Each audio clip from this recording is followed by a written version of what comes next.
Did you know that the average motorcycle owner in the US spends over $1,000 a year on maintenance and repairs, and a huge chunk of that is for things they didn't even need? Even worse, many riders are unknowingly paying for services, parts, or inspections that could have easily been avoided or done themselves for a fraction of the cost. But most mechanics, especially independent shops, won't tell you that's how they stay in business. So in this video, I'm pulling back the curtain on the 9 biggest motorcycle secrets that mechanics hope you'll never discover.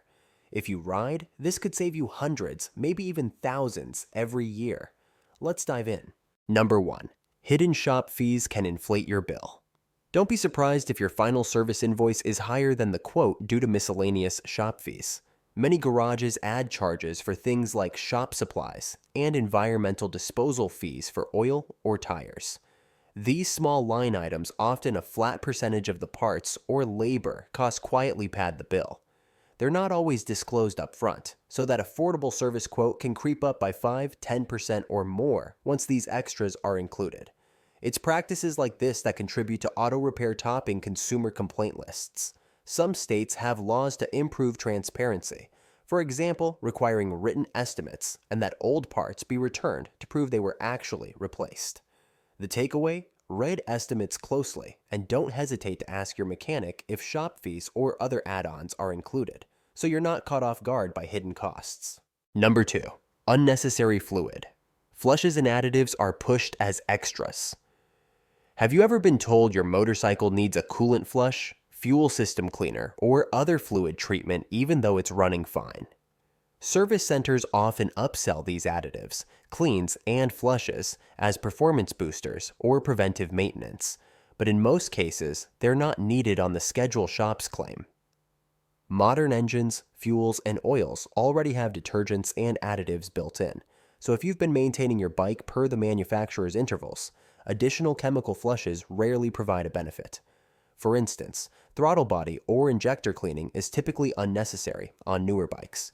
Fuel injectors keep themselves clean with today's high detergent gasoline, and throttle bodies don't gum up like they used to. Dealers may recommend these services every year just in case, but often it's money for nothing. Always check your owner's manual for the actual recommended service intervals before agreeing to extra flushes or additives that might be redundant. Number 3. Parts are often replaced earlier than necessary. Another profit-driven secret is premature parts replacement. Some mechanics will nudge you to replace components far earlier than the manufacturer's schedule calls for, essentially upselling you on parts that still have useful life. This can happen with wear items like brake pads, drive belts, chains, or batteries. For example, a shop might insist on installing a new battery after 2 years, even if it's working well when the normal battery lifespan is 3 to 4 years.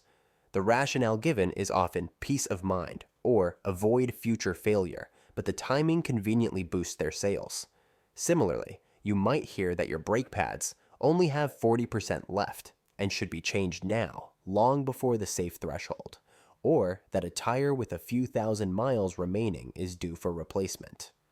While staying on top of maintenance is important, be wary if you're being rushed into big-ticket replacements significantly earlier than your owner's manual suggests. When in doubt, ask why it's needed early or seek a second opinion to avoid swapping out parts sooner than required. Number 4. Phantom problems and repairs do happen.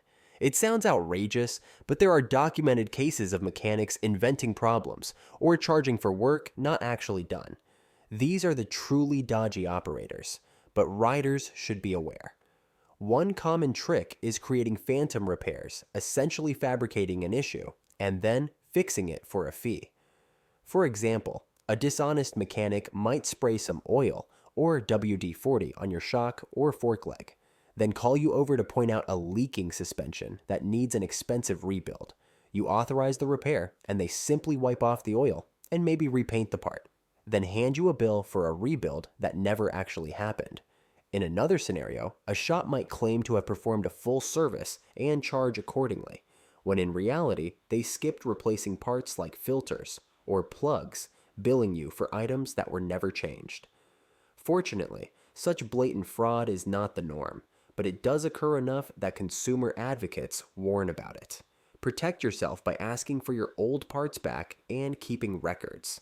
If something feels off, like being urged to fix a dire problem you never noticed, don't hesitate to get a second opinion. Reputable mechanics won't be offended by due diligence. They know these scams exist and will understand you want reassurance. Number 5. Cheap service. Deals often lead to expensive upsells. Be cautious of those too good to be true service specials advertised by some shops and dealerships. A $99 full motorcycle service or an ultra cheap oil change coupon is usually a loss leader tactic to get you in the door. The shop likely isn't making money at that price, so how do they profit? By upselling additional work once your bike is on the lift. You might go in expecting a quick, affordable tune-up and come out with a long list of needed fixes or fluid changes you weren't planning on. One industry insider notes that a shop offering a rock-bottom $99 service will almost certainly try to bump up the bill with a bunch of extras you don't truly need. The $99 advertised price could easily turn into a few $100s after they add a brake fluid flush, a new air filter, etc., most of which weren't in your owner's manual for this interval. As a rule of thumb, a standard service has certain fixed costs: parts, labor, overhead. So an extremely low initial price means those costs will be recovered elsewhere on your bill. This doesn't mean discount deals are always bad, but go in with eyes open. If you bite on a low promo price, be prepared for the sales pitch on additional services. It's okay to decline upsells that you feel are unnecessary, or to say you'll think about it if you want to verify what's truly needed. Number 6. OEM parts.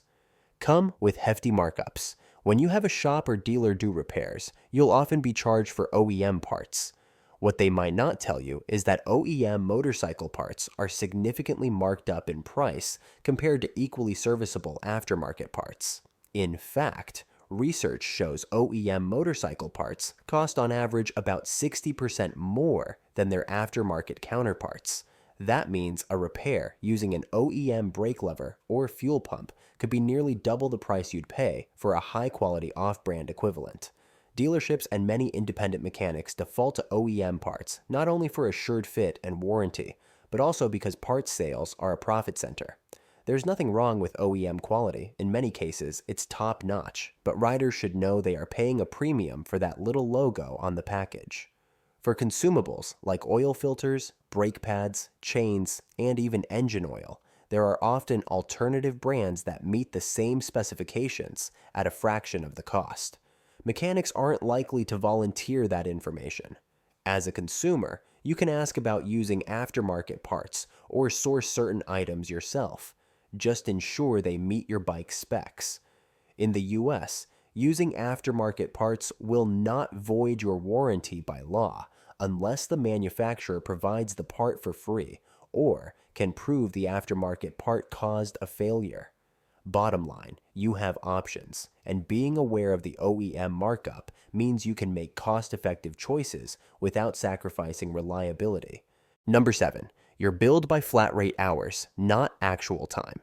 Whether at a dealership or an independent garage, labor charges are often calculated by a flat rate manual that assigns a set number of hours to each job. This system isn't exactly a secret, but customers rarely realize its implications.